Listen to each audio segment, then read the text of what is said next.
the measure would, in effect, in its application,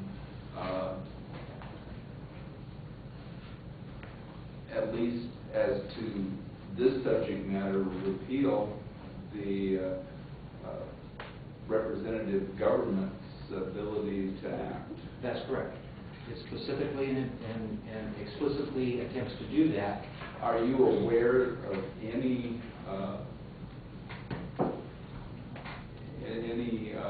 cases that have allowed that sort of a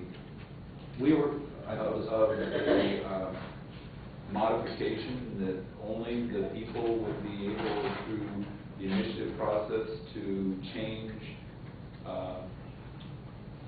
the ordinance and/or the law? We were unable to find decisional authority either way on this issue, other than the City of Roseburg case, which isn't on point precisely, but does say that the grant of legislative power to one body is a sharing of power, not a trumping of power.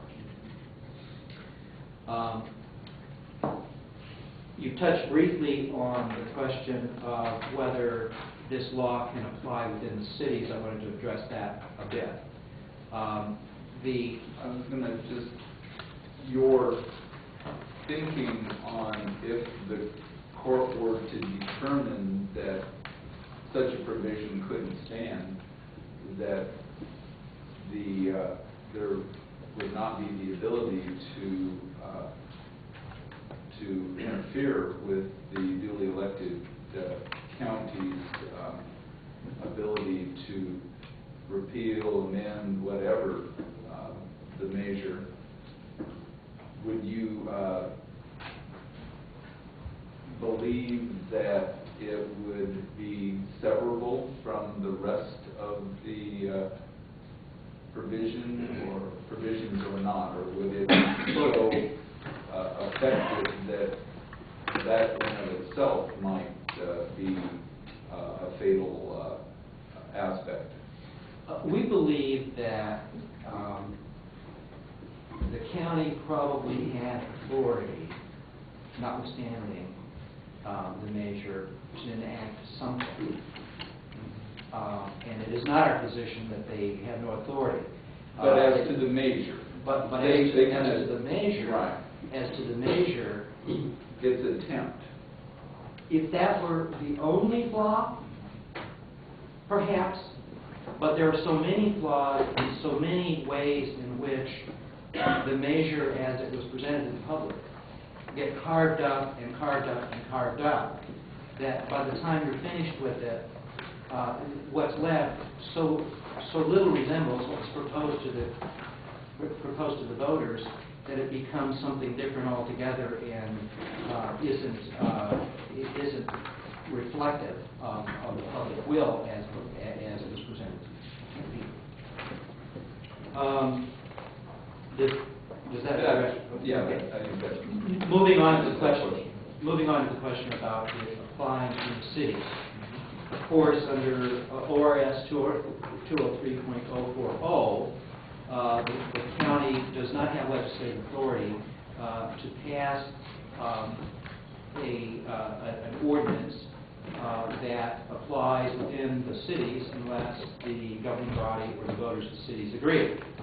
Now, clearly with respect to the ordinance adopted by the county, there's no contention that any of the cities have consented to its application, or any of the voters of the cities have consented to its application, and yet it purports to apply within the cities. And that makes it beyond the legislative authority of the county. There's a more interesting argument, but ultimately flawed, with respect to the measure itself. And that argument is, well, if you look at the voting city by city, actually a majority of the voters in each of the cities in the county approved the ordinance. Therefore, it might be argued the ordinance the application of the ordinance has been approved by the voters of the cities. The problem with this is that nothing in the ordinance, nothing in the measure itself, and certainly nothing in the ballot title that was presented, indicated in any way that by voting yes, the cities were voting not only to approve the ordinance for the county, but also to approve the ordinance with respect to its application within the city. It seems to me that the voters have no greater authority than the county commissioners would have, and so I would think that it would be the same as the county commissioners taking an action that would either specifically or because it didn't exclude, seem to operate in the cities. And you know, I guess that I don't see that you could just come back and say, well, because you have a majority within each city, that somehow now you also have the action of either a city council or whatever, because you know, they, to the extent that they had the authority, it was they were acting essentially on equal par with the county commissioners, and not as to every level of government that might exist within the county. That's precisely right. Okay. So that seems to me to be a strong argument that does not cure the problem, just the fact that you had a majority of voters within the cities approve it, that would somehow eliminate the concern about interfering with the actions of cities. It just seems to me that couldn't suffice.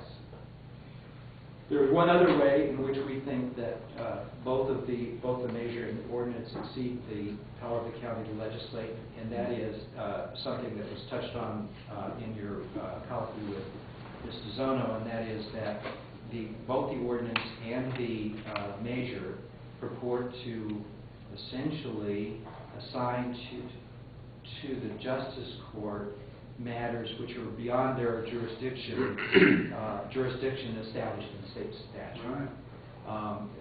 There are fines of $10,000. The maximum jurisdiction is $7,500 of the Justice Court.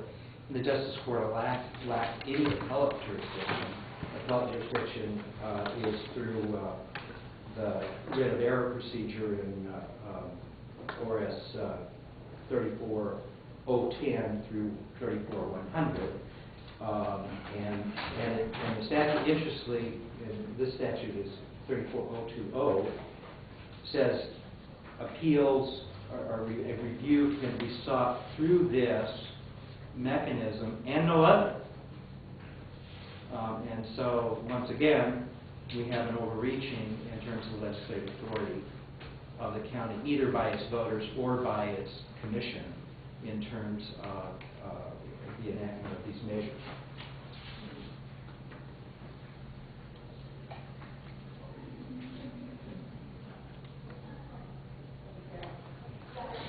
See, refresh my memory. I know that the primary enforcement responsibility is by the county attorney under the measure, and then the process is that appeal of that decision goes to the Justice Court under the measure. The way it works is the county attorney, whoever that is, Right. brings, first sends off to ICE, the Federal Immigration Authorities, and says, I've got this report that Joe the plumber is hiring Juan Garcia, and we think Juan is undocumented. Right. It comes back from ICE.